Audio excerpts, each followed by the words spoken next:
ತುಂಬಾ ದಿನ ಆದ್ಮೇಲೆ ನನ್ನ ಫ್ರೆಂಡ್ ಸಿಕ್ಕಿದ್ದ. ಅವ್ನ್ ಫೋನ್ ಮಾಡ್ಬಿಟ್ಟು ನಾಳೆ ರೆಡಿ ಇರು ಅಂತ ಹೇಳಿದ್ದ. ನಾನೇನೋ ಸುಮ್ನೆ ಅನ್ಕೊಂಡಿದ್ದೆ. ಬಟ್ ಬೆಳಿಗ್ಗೆ 6:30 ಕರೆಕ್ಟ್ ಆಗಿ ನಮ್ಮ ಮನೆ ಮುಂದೆ ಇದ್ದ. ಸರಿ ಏನಪ್ಪಾ ಅಂತ ಹೊರಗಡೆ ಹೋಗಿ ನೋಡಿದಾಗ ಬಾ ಗಾಡಿ ಹತ್ತು ಅಂತ ಹೇಳ್ದ. ನಾನು ಬ್ಯಾಕ್ ಸೈಡ್ ಕುತ್ಕೊಂಡೆ.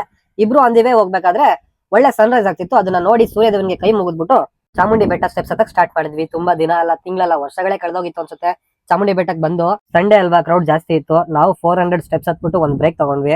ಸೆಕೆಂಡ್ ಸ್ಟಾಪ್ ನಮ್ಮ ನಂದಿ ಮಹಾರಾಜ್ ಸ್ಟ್ಯಾಚ್ಯೂ ಹತ್ರ. ಪೂಜಾರಿ ಪೂಜೆ ಮಾಡ್ತಾ ಇದ್ರು, ವಾಕಿಂಗ್ ಮಾಡೋರು ವಾಕಿಂಗ್ ಮಾಡ್ತಾ ಇದ್ರು. ಸ್ಟ್ಯಾಚ್ಯೂ ಇಂದ ಸ್ವಲ್ಪ ಮುಂದೆ ಬಂದ್ರೆ Mysuru beautiful view. Finally seeing front of my ice beautiful Mysuru views. ಹಾಗೆ ವ್ಯೂ ನೋಡ್ಕೊಂಡು 1000 ಸ್ಟೆಪ್ಸ್ ನ ಕಂಪ್ಲೀಟ್ ಮಾಡಿದ್ವಿ. ಏನ್ ಗೊತ್ತಾ, ನಮ್ ಜನ ಫ್ಯಾಟ್ ಬರ್ನ್ ಮಾಡಕ್ಕೆ ಅಂತ 6 ಗಂಟೆಗೆ ಎದ್ದು ಚಾಮುಂಡಿ ಬೆಟ್ಟನ ಹತ್ತಕ್ ಸ್ಟಾರ್ಟ್ ಮಾಡ್ತಾರೆ.